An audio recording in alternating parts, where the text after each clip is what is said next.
cet homme m'avait demandé de le suivre, je serais allée avec lui jusqu'au bout du monde. J'aurais déshonoré mon nom et celui de mes enfants. Indifférente au discours des gens et à la raison intérieure, je me serais enfuie avec lui. Je n'aurais pas demandé ni où j'allais, ni pour combien de temps. Je n'aurais pas jeté un seul regard derrière moi, sur ma vie passée.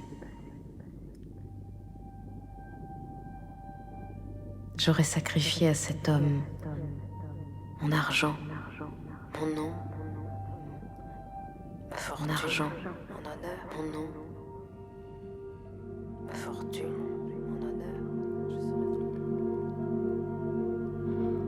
Elle était assise au milieu du banc, toute seule. Ou du moins je ne distinguais personne dans l'éblouissement que m'envoyèrent ses yeux.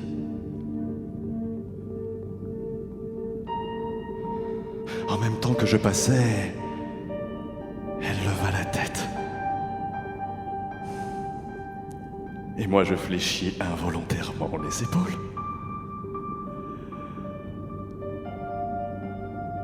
Mais quand je me fus mis plus loin du même côté, je la regardais.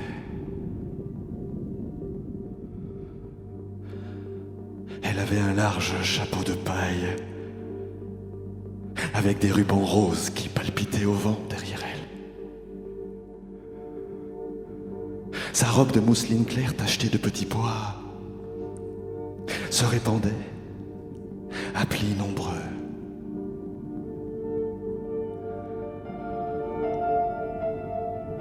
Elle était en train de broder quelque chose et son nez droit, son menton, toute sa personne se répandait sur le fond de l'air bleu.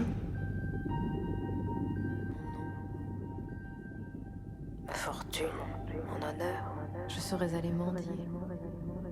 Et probablement, je serais allée mendier ce monde à laquelle il ne m'eût amené à consentir. J'aurais rejeté tout ce que dans la société on nomme pudeur. J'aurais rejeté tout ce que dans la société.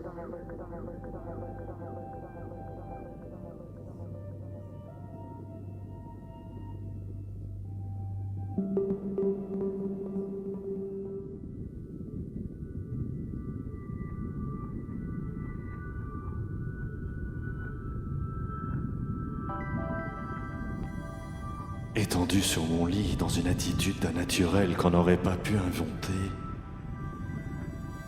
je lui trouvais l'air d'une longue tige en fleurs qu'on aurait déposée là. Et c'était ainsi, en effet.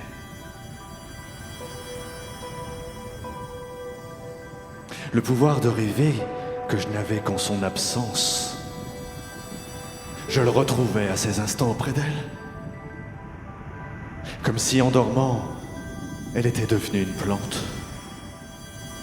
Par là, son sommeil réalisait, dans une certaine mesure, la possibilité de l'amour. Seul, je pouvais penser à elle, mais elle me manquait, je ne la possédais pas. Présente, je lui parlais, mais j'étais trop absent de moi-même pour pouvoir penser. Quand elle dormait, je n'avais plus à parler.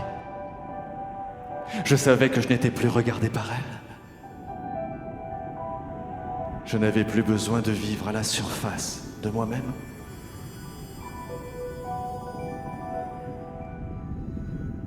Je me serais enfuie avec lui.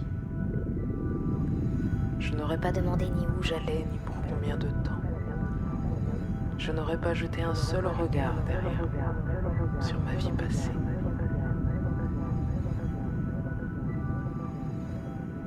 J'aurais sacrifié à cet homme mon argent, mon nom,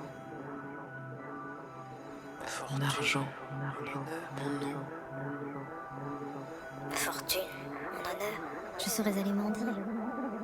Et probablement, je serais allé mendier ce monde à laquelle il ne m'eût amené à consentir. J'aurais rejeté tout ce que dans la société on nomme pudeur. J'aurais rejeté tout ce que dans la société.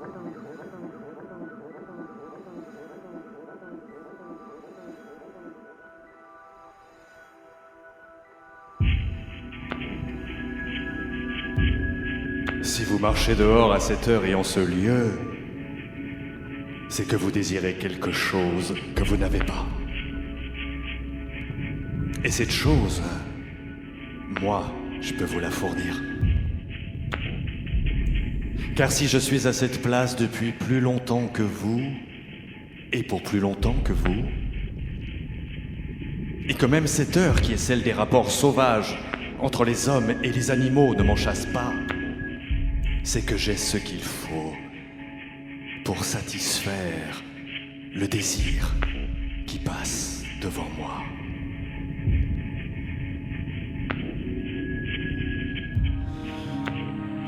Et c'est comme un poids dont il faut que je me débarrasse sur quiconque, homme ou animal, qui passe devant moi. C'est pourquoi je m'approche de vous. Malgré l'heure qui est celle où d'ordinaire l'homme et l'animal se jettent sauvagement l'un sur l'autre, je m'approche, moi, de vous. Les mains ouvertes et les paumes tournées vers vous, avec l'humilité de celui qui propose face à celui qui achète, avec l'humilité de celui qui possède face à celui qui désire. Et je vois votre désir, comme on voit une lumière qui s'allume à une fenêtre tout en haut d'un immeuble dans le crépuscule. Je m'approche de vous, comme le crépuscule approche cette première lumière, doucement, respectueusement, presque affectueusement, laissant en bas dans la rue l'homme et l'animal se montrer sauvagement les dents. Non pas que j'ai deviné ce que vous pouvez désirer, ni que je sois pressé de le connaître, car le désir d'un acheteur est la plus mélancolique chose qui soit, qu'on contemple comme un petit secret qui ne demande qu'à être percé et qu'on prend son temps avant de percer, comme un cadeau qu'on reçoit emballé et dont on prend son temps à tirer la ficelle. Mais c'est que j'ai moi-même désiré depuis le temps que je suis à cette place tout ce que tout homme ou animal peut désirer à cette heure d'obscurité qui le fait sortir hors de chez lui, malgré les grognements sauvages des animaux insatisfaits et des hommes insatisfaits. Voilà pourquoi je sais.